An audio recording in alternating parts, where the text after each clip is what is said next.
ఇవేదో రుజువుల్లో చేయకుండా విమర్శ కాదు అధ్యక్ష.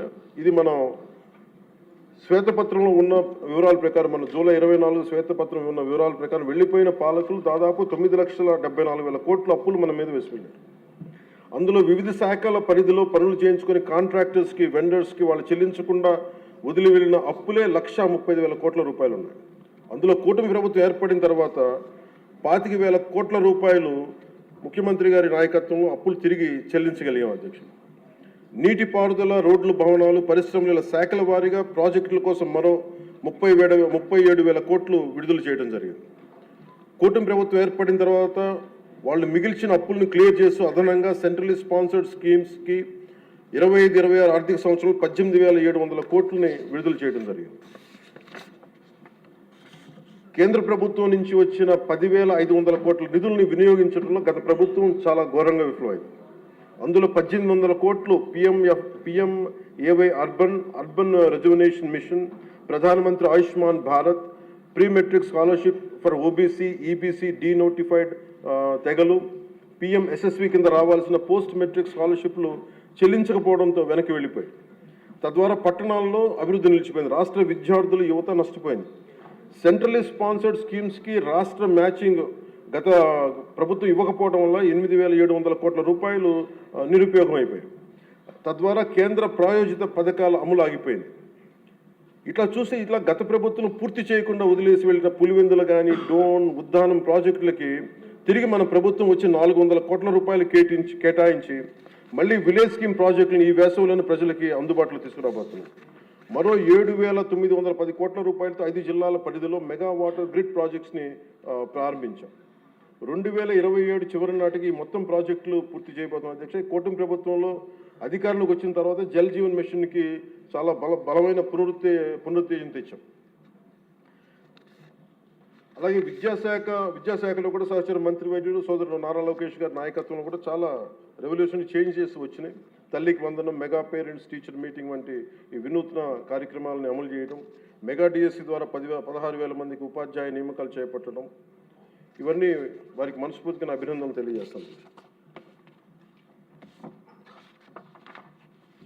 మీ దృష్టికి ముఖ్యంగా జల్ జీవన్ మిషన్ ప్రజలకి తీసుకురావడానికి సభకు కూడా దేశంలో ఉన్న ప్రతి మనిషికి శుద్ధమైన, స్వచ్ఛమైన తాగునీరు అందించాలని గౌరవ ప్రధానమంత్రి శ్రీ నరేంద్ర మోదీ గారి సంకల్పం తీసుకొచ్చిన ఆయన ద్వారా వచ్చిన జల్ జీవన్ మిషన్ సైతం గత పాలకులు నిర్వీర్యం చేశారు.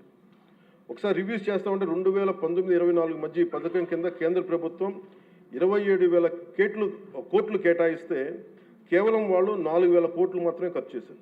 అందులో కేంద్రం ఇచ్చిన గ్రాంట్ దాదాపు 2,000 కోట్ల రూపాయలు ఉంది. మనం అధికారంలో ఎన్డీఏ ప్రభుత్వం ముఖ్యమంత్రి గారి ఆధ్వర్యంలో అధికారం వచ్చిన తర్వాత గత ప్రభుత్వంలో పూర్తి చేసి ఇందాక చెప్పినట్టుగా పులివెందుల, డోన్, ఉద్దానం తాగునీటి ప్రాజెక్టులని ఈ వేసవిలోపే పూర్తి చేయబోతున్నాం. అలాగే మనకి 7,910 కోట్ల రూపాయలతో 5 జిల్లాల పరిధిలో చేపట్టిన మెగా వాటర్ గ్రిడ్ ప్రాజెక్టులు పనులు పురోగతిలో ఉన్నాయి. అలాగే 9,500 కోట్ల రూపాయలతో ఇంకొక 7 మల్టీ విలేజ్ స్కీమ్స్ని ప్రణాళికలు రూపొందిస్తున్నాం అధ్యక్ష. దాదాపు మనకున్నాయి 48,369 హ్యాబిటేషన్స్. దీంట్లో మేము నిన్న మొన్న ఈ మధ్యన రివ్యూ చేస్తూ ఒకటే మేము అడిగింది ఏంటంటే, గౌరవ ముఖ్యమంత్రి గారితో మాట్లాడుతూ మనకున్న మల్టీ విలేజ్ స్కీమ్స్ కాకుండా మనకి సింగిల్ విలేజ్ స్కీమ్స్ కూడా మనం ఏదైనా చేయాలని మాట్లాడితే ముందస్తుగా ఒక 3,000 బాగా గొంతెండిన గ్రామాలను గుర్తించాం అధ్యక్ష.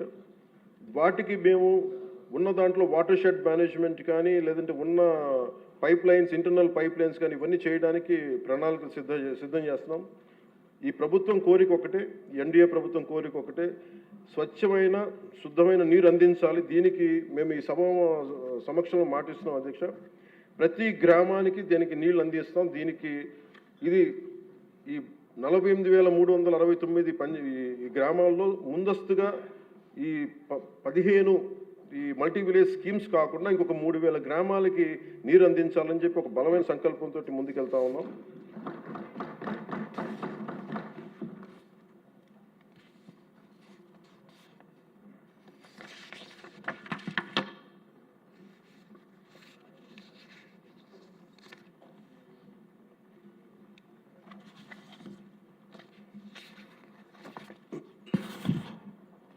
ఉదాహరణకి మీకు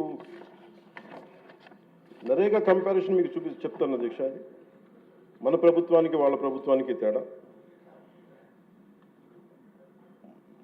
నరేగా పథకం కింద 2019-24లో వాళ్ళు ఖర్చు పెట్టింది ఈ సీసీ రోడ్లు కానీ బీటీ రోడ్లు కానీ మీకు తెలియజేస్తాను. ముందు సీసీ రోడ్లకి వాళ్ళు 610 కోట్లు ఖర్చు పెట్టి ఈ సీసీ రోడ్లకి బీటీ రోడ్లకి 5 సంవత్సరాల్లో వాళ్ళు 610 కోట్ల రూపాయలు ఖర్చు పెడితే ఎన్డీఏ ప్రభుత్వం వచ్చిన తర్వాత ఖర్చు పెట్టింది 3853 కోట్ల అధ్యక్ష. అలాగే సీసీ రోడ్లు వాళ్ళు 854 కిలోమీటర్లు వాళ్ళు 5 సంవత్సరాల్లో పెడితే మనం వచ్చింది ఊరి లోపల ఉండే రోడ్లకి వాళ్ళు 884 కిలోమీటర్లు 5 సంవత్సరాల్లో వేస్తే మనం వచ్చి 6000 కిలోమీటర్లు వేసాం అధ్యక్ష. అలాగే బీటీ రోడ్లు 5 సంవత్సరాల్లో వాళ్ళు 239 కిలోమీటర్లు వేస్తే మనం 1331 కిలోమీటర్లు వేసాం అధ్యక్ష.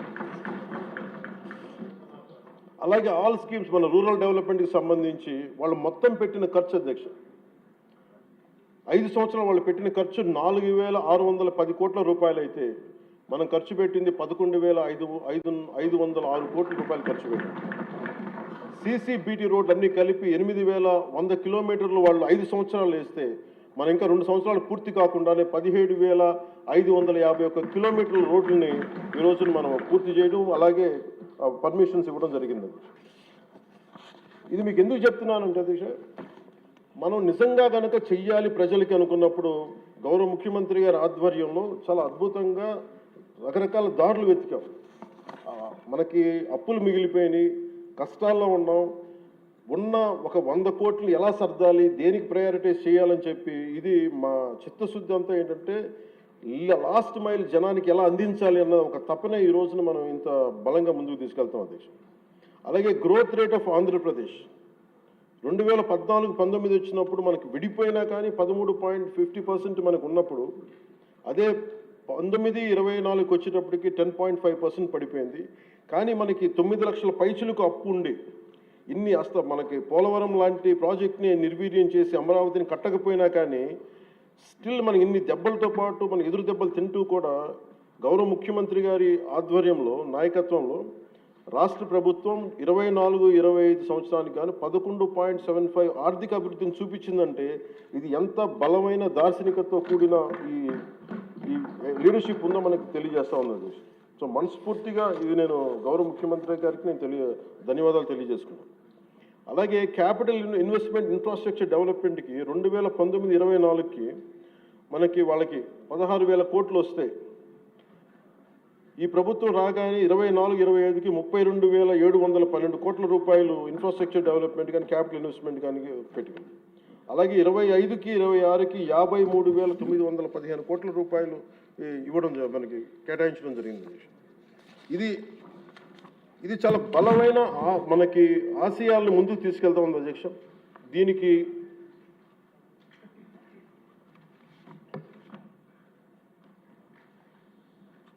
దీనికి మేము కోరుకుంటుంది కూడా ఈ అలయన్స్ చాలా బలంగా ఉండాలి అనేది నా ప్రజల సభ్యులందరికీ కూడా నేను నా ఆకాంక్షని, నా ఆశయాన్ని తెలియజేస్తాను.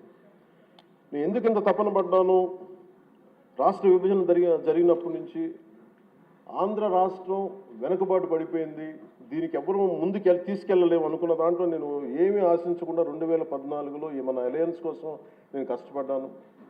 అలాగే 19లో కూడా ఉండాలని కోరుకున్నాం, అది పరిస్థితుల్లో కుదరలేదు.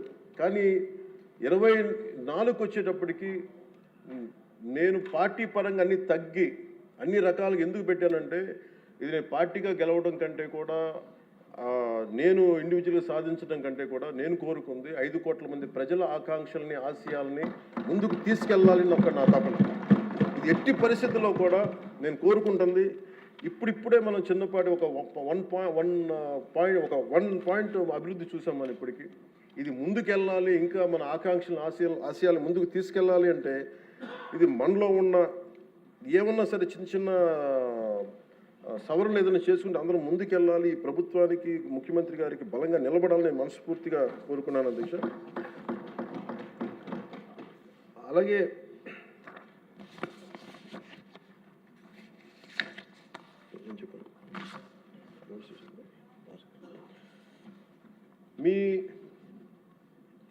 దృష్టికి ఒక కీలకమైన విషయం తీసుకురావాలి అధ్యక్ష.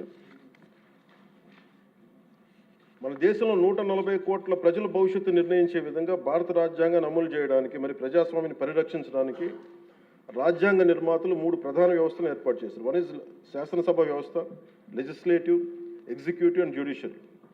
ఈ 3 వ్యవస్థలు పరస్పర సమన్వయంతో ఎలాంటి ఆటంకాలు లేకుండా సమర్థవంతంగా పనిచేసినప్పుడే ప్రజాస్వామ్యం బలంగా నిలబడుతుంది. వీటిలో ఏ ఒక్క వ్యవస్థలోనైనా లోపాలు ఏర్పడితే ప్రజాస్వామ్య వ్యవస్థపై ప్రభావం చూపడం కాకుండా ప్రజలకి న్యాయం మరియు సేవలు చేయడంలో ఇబ్బందులు పెడతాం. ఇది ఎందుకు ప్రస్తావించానంటే అధ్యక్ష, ఈ మధ్య నేను మన గవర్నర్ గారిని కలవడం జరిగింది, అబ్దుల్ నజీర్ గారిని. జరుగుతున్నప్పుడు ఆయన నా దృష్టికి తీసుకొచ్చింది, ఈ national grid judicial data grid ప్రకారం దాదాపు 1,11,59,767 సివిల్ కేసులు, మరి 3,80,60,784 క్రిమినల్ కేసులు ప్రస్తుతం దేశవ్యాప్తంగా పెండింగ్లో ఉన్నాయి. ఇన్ని జరుగుతూ ఉంటే మీరు యాజ్ ఒక పొలిటికల్ మీరు లెజిస్లేటివ్ పవర్ ఉన్న మీరు ఏదైనా మీరు కూర్చోబెట్టి ఒకసారి మీ సభ్యుల దృష్టికి తీసుకెళ్ళి దీన్ని ఎలా తగ్గించగలం, ఈ లిటిగేషన్ ఎలా తగ్గించగలం మీరు కూర్చోబెట్టి ఒకసారి ఎలా ఫెసిలిటేట్ చేయగలరు ఒకసారి మీ సభ దృష్టిలో మీరు మాట్లాడడం చెప్తే ఇది నాకు నిజం చాలా వాస్తవం అనిపించింది. ఎందుకంటే మన దగ్గర ఉన్న కోర్టుల సంఖ్యకి ఇక్కడ ఉన్న మౌలిక సదుపాయాలకి రోజువారీగా నమోదవుతున్న కేసుల సంఖ్యకి మధ్య చాలా స్పష్టమైన అసమతుల్యత ఉంది అధ్యక్ష, ఇంబ్యాలెన్స్ ఉంది. ఈ పరిస్థితుల్లో ఈ కేసులని పరిష్కారం కావడానికి ఎన్ని దశాబ్దాలు పడుతుందో కూడా చెప్పడం చాలా చాలా కష్టం. అందుకని ముఖ్యంగా మీరు కోర్టుల పరిస్థితిని చూస్తే కనీసం మౌలిక సదుపాయాలు కూడా అందుబాటులో లేని పరిస్థితి కనిపిస్తూ ఉంది. ముఖ్యంగా మహిళా అడ్వకేట్ల కోసం టాయిలెట్స్ కానీ సదుపాయాలు కానీ చాలా చోట్ల లేవు, కనీసం వాళ్ళ విశ్రాంతి గదులు కానీ. రోజుకి వేలాది మంది కోర్టులకు వచ్చి వెళ్తూ ఉంటారు, వాళ్ళకి తగిన మౌలిక సదుపాయాలు కల్పించడం కూడా చాలా చాలా అవసరం. అందుకే బడ్జెట్లో న్యాయశాఖకు తగిన నిధులను కేటాయించే బాధ్యత లెజిస్లేటివ్ వ్యవస్థ పైన ఉందని నేను మనస్ఫూర్తిగా భావిస్తాను. ఈ సందర్భంలో ఈ సంవత్సరం గౌరవ ఆర్థిక శాఖ మంత్రి పయ్యావుల కేశవ్ గారు ప్రవేశపెట్టిన ఈ బడ్జెట్లో దాదాపు 100 కొత్త కోర్టు భవనాల నిర్మాణానికి 349 కోట్లని కేటాయించడం చాలా చాలా మనస్ఫూర్తిగా అభినందిస్తాను. గతంతో పోలిస్తే కూటమి ప్రభుత్వం న్యాయశాఖ చాలా ప్రాధాన్యత ఇస్తున్నప్పటికీ కూడా సభ దృష్టికి నేను తీసుకొస్తే ఇంకా మనం చేయాల్సిన పనులు చాలా చాలా ఉన్నాయనిపిస్తుంది. ఎందుకంటే ఆయన చెప్పింది, ప్రత్యేకించి గవర్నర్ గారు చెప్పింది, ఒక్క కేసు ఒకళ్ళ మీద ఉంటే మనందరికీ తెలుసు, అందరం దాదాపు ముఖ్యమంత్రి గారు చెప్తే సభలో ఉన్న ప్రతి ఒక్కళ్ళ మీద ఏదో ఒకలాగా కేసులు ఉన్నాయి. మన మీద కేసు పడింది లేదంటే సగటు ఒక మనిషి మీద కేసు పడిందంటే మన ఒక్కళ్ళ మీద పడినట్టు కాదు, మన కుటుంబ సభ్యుల మీద, మన చుట్టుపక్కల ఉన్న దాదాపు 10 మంది మీద పడద్ది. ఆయన అబ్దుల్ నజీర్ గారు చెప్పింది కూడా, ఒక కేసుని మీరు ఒక వ్యక్తిగా చూడకండి, ఒక సమూహంగా చూడక 10 మంది మీద ఇంపాక్ట్ ఉంటుంది. మీరు కోటి కేసులు ఉన్నాయంటే దాదాపు 10 కోట్ల మంది ప్రజల మీద ఇంపాక్ట్ ఉంటుంది. అందుకని దాని మీద మీరు లిటిగేషన్కి మీరు ఆల్టర్నేటివ్ డిస్ప్యూట్ రిజల్యూషన్ మీరు పెంచే దిశగా మీరు ప్రభుత్వం ఆలోచిస్తే చాలా మంచిది అనేది వారు సూచనప్రాయంగా తెలియజేశారు అధ్యక్ష. అలాగే కేసుల స్వభావం క్లిష్టతను బట్టి చిన్న చిన్న వివాదాలను ఏడీఆర్ సెంటర్ల ద్వారా పరిష్కరించేలా చర్యలు తీసుకుంటే కోర్టులపై ఉన్న భారం తగ్గుతుంది. ఇవే కాకుండా కొత్త కోర్టు భవనాల నిర్మాణం మాత్రమే కాకుండా ఇప్పటికున్న కోర్టులన్నింటిలో కూడా కనీసం మౌలిక సదుపాయాలు కల్పించడం అత్యంత అవసరం. ముఖ్యంగా టాయిలెట్స్ కానీ, తాగునీటి సదుపాయాలు కానీ, కంప్యూటర్స్ కానీ, సర్వర్స్ కానీ, నెట్వర్కింగ్ వ్యవస్థలు, డిజిటల్ రికార్డ్ మేనేజ్మెంట్ వంటి ఐటీ మౌలిక సదుపాయాలని అభివృద్ధి చేయాలి. అలాగే కోర్టులు మరియు జైళ్ల మధ్య వీడియో కాన్ఫరెన్సింగ్ వ్యవస్థలను విస్తరించడం, ఆటోమేటెడ్ కేసు నిర్వహణ వ్యవస్థలు అమలు చేయడం వంటి సాంకేతిక పరిజ్ఞానాలను ఉపయోగించుకోవడం ద్వారా విచారణ వేగాన్ని పెంచి ఖర్చును కూడా తగ్గించవచ్చు. సో అధ్యక్ష, ఈ అంశంపై గౌరవ ముఖ్యమంత్రి శ్రీ నారా చంద్రబాబు నాయుడు గారి నాయకత్వంలోని కూటమి ప్రభుత్వం సమగ్రమైన ఒక చర్చ జరపాలని, అవసరమైతే గౌరవ గవర్నర్ మరియు సుప్రీంకోర్టు మాజీ న్యాయమూర్తులు అయిన జస్టిస్ అబ్దుల్ నజీర్ గారి విలువైన సూచనలు కూడా తీసుకుని ముందుకు సాగితే మరింత మెరుగైన ఫలితాలు సాధించవచ్చని సభ దృష్టికి నేను తీసుకొస్తాను. అలాగే నేను ఈ మన పంచాయతీరాజ్ నిధులు కానీ మనం ఎలా ఖర్చు పెట్టాం, ఏం ఖర్చు పెట్టాం అత్యంత పారదర్శకతతోటి 175 ఎమ్మెల్యేస్కి సంబంధించి ప్రతి ఒక్కరు, ఉదాహరణకి ఇది పయ్యావుల కేశవ్ గారి ఉరవకొండ నియోజకవర్గానికి సంబంధించి ప్రతి ఒక్క ఎమ్మెల్యే గారికి, గౌరవ శాసనసభ్యులకి ఎంతెంత ఇచ్చాం, ఎంత నిధులు ఇచ్చాం అనేది మీరు ప్రతి ఒక్కరికి వారికి ఇవ్వడం జరిగింది అధ్యక్షుడు. ఇందులో ఎవరికి కూడా నా దృష్టికి ఏ సమస్య వచ్చినా, పంచాయతీ రాజ్ శాఖకు సంబంధించి ఏది వచ్చినా కానీ, ఆర్డబ్ల్యూఎస్ కానీ లేదంటే ఫారెస్ట్ డిపార్ట్మెంట్ ఏది వచ్చినా సరే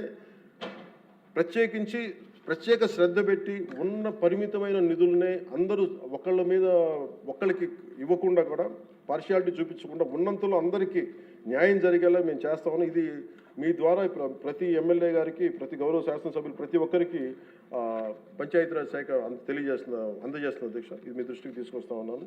ఇది మీ నియోజకవర్గాల్లో మీకు ఎంత ఖర్చు పెట్టాం, ఎలా చెప్పాం, మీరు చాలా సగర్వంగా మీరు చెప్పుకునేలా ఉంటుందని తెలియజేసుకున్నాను అధ్యక్ష. ఏమండి? Thank you.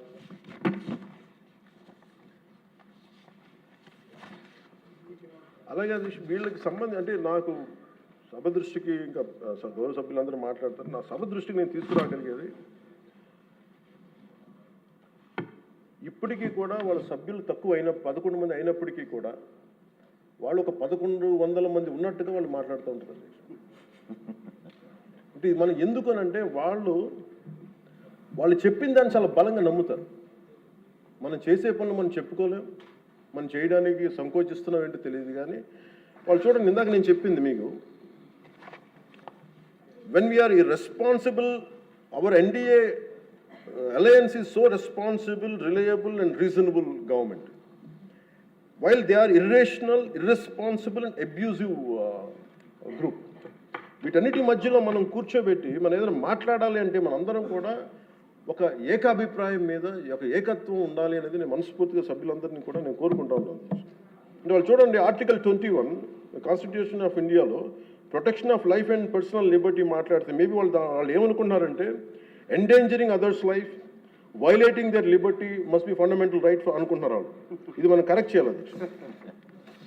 అలాగే ఆర్టికల్ 19లో 1A all citizens have the right to freedom of speech and expression అంటే వాళ్ళు ఏమనుకున్నారంటే for them it is right to abuse others అనుకున్నాం. ఇవన్నీ కరెక్ట్ చేయాలంటే మటుకు మనం చాలా బలంగా మనలో మనం ఎలాంటి పొరపక్షాలు లేకుండా, మనలో మనకి ఎలాంటి గొడవలు లేకుండా ఉంటే తప్ప ఇలాంటి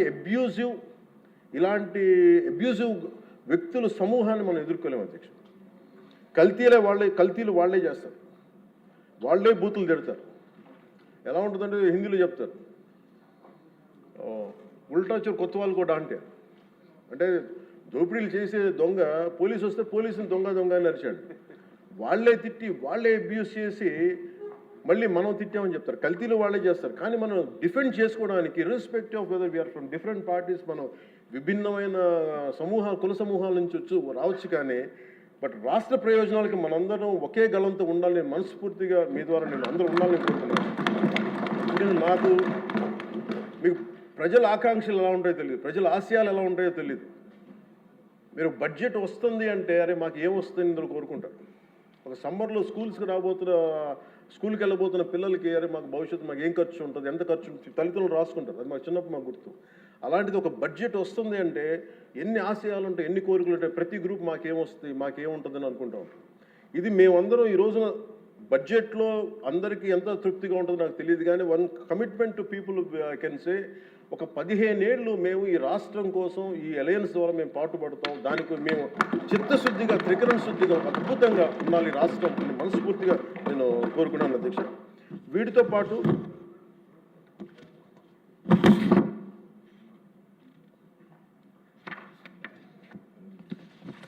నేను ఒకటి మీ దృష్టికి తీసుకొస్తా ఉన్నాను. బడ్జెట్ లాంటివి అద్భుతంగా చేయడానికి వ్యవసాయానికి సంబంధించి కావచ్చు, లేదంటే అన్ని రంగాలకు సంబంధించి కావచ్చు, పయ్యావుల కేశవ్ గారు ఉన్నారు, అచ్చెన్నాయుడు గారు ఉన్నారు, గౌరవ ముఖ్యమంత్రి గారు ఉన్నారు, అపారమైన అనుభవంతో ఉన్న సభ్యులు ఉన్నారు. ప్రజలు మన నుంచి ఆశిస్తున్న అధ్యక్ష, గొడవలు లేకుండా ఈ అలయన్స్ బలంగా ఉండాలండి. మనం తెలియచేయాల్సింది ఏంటంటే, ఏ ఒక్క ఎమ్మెల్యే ఈ సభలో అడుగు పెట్టాలన్నా అన్ని కులాలు, అన్ని మతాలు సపోర్ట్ చేయందే, ఎంతో కొంత ఓటు వేయందే ఇక్కడికి రారు. కానీ ఈ మధ్యన పరిస్థితులు ఎలా ఉన్నాయంటే, బయట ప్రత్యేకించి వీళ్ళు చేస్తున్నది, వాళ్ళు ఎలా మాట్లాడుతున్నారంటే ఇష్టం వచ్చినట్టుగా తిట్టేసి కులాలు వెనక దాక్కున్నారు. అది మటుకు ఎందుకంటే ఒక భారత రాజ్యాంగం నేను నమ్ముతున్నాను పెట్టినప్పుడు I'm beyond cost, creed and religion. అది ప్రతి శాసనసభ్యుడి తాలూకు అది ఓత్ అధ్యక్ష. కానీ మనం తెలియజేయాల్సింది ఏంటంటే, కులాల వెనక దాక్కోవటం కుదరదు. మీరు ఇష్టానికి తిట్టేసి ఇష్టానికి వచ్చి ఏదైనా తిరిగి అంటే మేము కులాలు వెనక దాక్కుంటామంటే ఇలాంటి ధోరణి కనుక మనకు ఉంటే ఆంధ్రప్రదేశ్ ప్రజానికం నష్టపోతుంది. నేను చెప్తున్నాను, కులాలు మతాలు ప్రాంతాలు దాటకపోతే ఈ రాష్ట్ర ప్రయోజనాలను మనం సాధించలేము. ఖచ్చితంగా ఇది మీరు పదే ఇది మీరు ఇళ్లలో మాట్లాడుకుంటారా, ప్రజలకి తెలియజేస్తారా, మీ నియోజకవర్గాలు ఇది చేయకపోతే ఏమైపోతుంది అధ్యక్ష? ఇందాక వారి గురించి చెప్పాను, వాళ్ళు విచ్ఛిన్నం చేయడానికి సిద్ధంగా ఉన్నారు. ఇప్పుడు మన ఐక్యత ఉండాలి అని సమాజం కోరుకుంటే వాళ్ళు విచ్ఛిన్నం చేయడానికి సిద్ధంగా. దీన్ని రిపీటెడ్గా కనుక మనం ప్రజల్లోకి తీసుకెళ్ళకపోతే మటుకు మనం ఎన్ని గొప్ప బడ్జెట్లు పెట్టి ఎంత సదాశయాలతో ఉన్నా కానీ quality of thought, quality of behaviour కనుక మనకు లేకపోతే ఇంత బడ్జెట్లు కూడా, ఇంత ఆశయాలతో ఉన్న బడ్జెట్లు కూడా నిష్ప్రయోజనం అయిపోతాయి. ఆ జాగ్రత్త మనం అందరం తీసుకోవాలి అధ్యక్ష. ఈరోజు మనం బడ్జెట్ గొప్పగా ఉంది అని ముందుకు తీసుకెళ్తున్నాం, కానీ మన బాధ్యత కూడా మనం నిర్వర్తించాలనేది నేను మనస్ఫూర్తిగా సభని కోరుకుంటూ గౌరవ ముఖ్యమంత్రి గారికి అవకాశం ఇచ్చిన మీకు, గౌరవ శాసనసభ్యులందరికీ, మంత్రివర్గానికి అందరికీ ధన్యవాదాలు తెలియజేసుకుంటూ